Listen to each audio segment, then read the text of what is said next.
On the surface, the world of Kekkai Sensen may seem like nothing more than a crass perversion of what many people commonly associate with good old New York City. However, dig a little deeper, and it's possible that such an unapologetic approach was unavoidable given the creator's often conscious use of setting.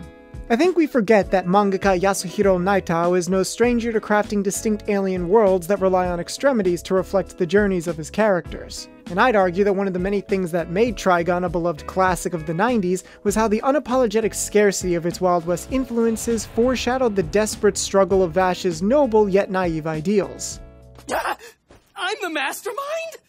But fast forward many years later, and Night Owl seems to have traded in the desolate emptiness of a desert planet for something that, at first, feels much more generic. And this should come as no surprise. After all, New York is no stranger to being portrayed in anime as an arbitrary means of raising the stakes compared to the dozens of other shows that air each season, and evidently it's gotten so bad that some punk bitch motherfuckers like Mr. RCAnime are saying that the Love Live movie does more justice to this iconic location.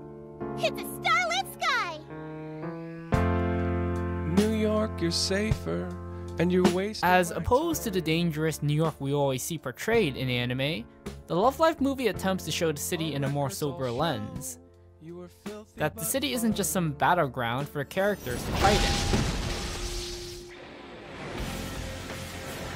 But that's just it. New York is a battleground, and I don't just mean in the generic way it's often used in media. It's always been that one location that's built on a foundation of chaos, a place where various conflicting lifestyles are forced to coexist together in a constant struggle to stand out against this booming metropolis and its intimidating sense of scale.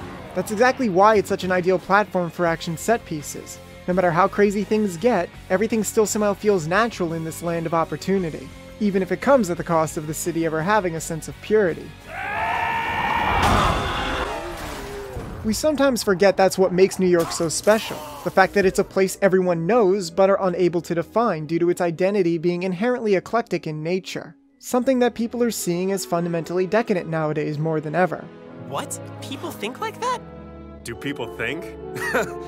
This city has really opened your eyes, hasn't it?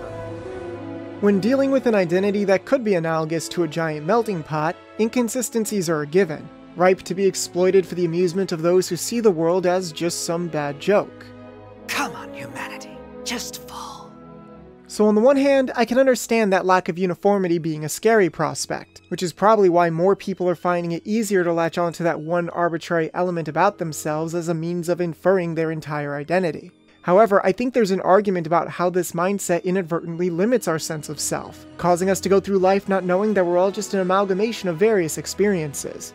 After all, America is generally known for having a very goal-oriented society, where individuals prioritize their own agendas and thus insist on privileging their own individual perspectives. And inevitably, this leads to a pluralistic state of perception, one that's based more on personal gain as opposed to social harmony.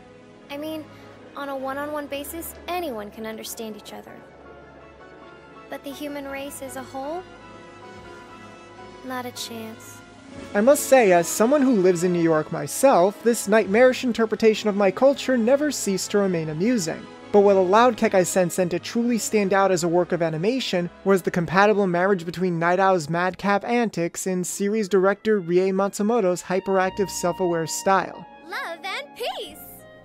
We all know animation in general needs to fundamentally reject its audiences before embracing them because it lacks the intimacy of live action. But Matsumoto seems to be one of the few people who takes full advantage of that elasticity, both as a director as well as a writer. Ranging from artificial frames within the show's literal frames to point-of-view shots that allow us to observe scenes in a very non-personal way, everything about this show from a stylistic standpoint is constantly drawing attention to the very fact that it is a work of cinema. Even scenes that possess little action are given a sense of uninhibited life through the use of fast-paced and oftentimes spontaneous cuts, which can be used to generate their own sporadic blend of comedic timing. Oh, sweet. Ostensibly, the city becomes less like an actor that just happens to be playing the same monotonous role, and more of a platform the various levels eclecticism can operate on. Whether it's the visual eclecticism in the anime style, the social eclecticism in the makeup of the city, and even the narrative eclecticism in the literal way that the story is structured. In fact, that was one of the main complaints lodged at this particular adaptation, since the overarching nature of the director's anime original storyline often clashed with Night Owl's more episodic vignettes. However, as highlighted earlier, I think Kekkai Sensen is one of the few shows that gets away with this contradiction, especially when you consider the fact that it's this eclectic idea of seemingly disparate yet complementary elements coming together to create a newly appreciated unified whole that reflects the true heart of the show's thematic resonance. After all, I don't think it's a coincidence that Rie Matsumoto's anime original characters are two twins literally nicknamed Black and White, with their character arcs revolving around making up for what the other one lacks. Any more than I think it's a coincidence that in the original Japanese version, they're both voiced by the same actress who played the protagonist of the director's previous familial outing. Call me crazy, but I don't think you can get any more on the nose than that. However, while Matsumoto's fascination with the concept of family is no doubt prevalent in her works, that's only because, as she once said in an interview with Sakura-kan, I think one of the themes I'm really drawn to is figuring out one's place in the world.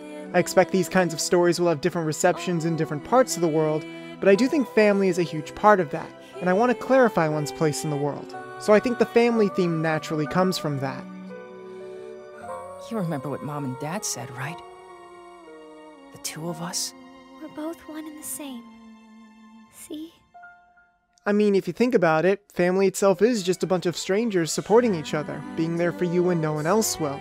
And similar to how these two are there for each other to help shape themselves, Leo's identity is constantly being inferred by the familial figures in his own life, whether it be his little sister whose eyes he sees the world through, or the various citizens of this city who need to remind him why he's so special. Because despite these all-seeing eyes of the gods that allow him to cut through those various layers of reality, both visually and thematically, Leo is a character ironically blind to his own self-worth. The whole show is framed as a memory captured through a letter to his sister about how he once thought he was totally worthless, a failure of an older brother who watched his sister abandon her own sight because of a choice that needed to be made. I'm such a coward!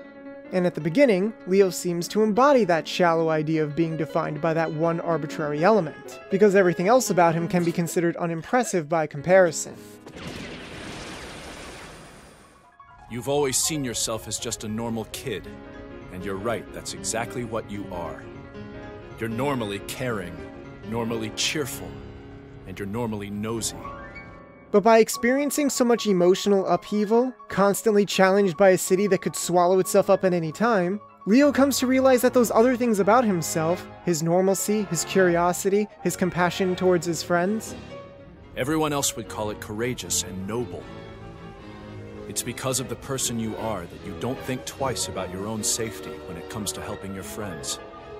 Because that's just normal to you.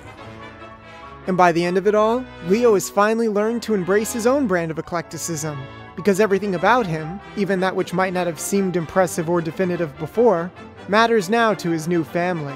That's how he's finally able to move forward, by opening up his eyes in the city that never sleeps.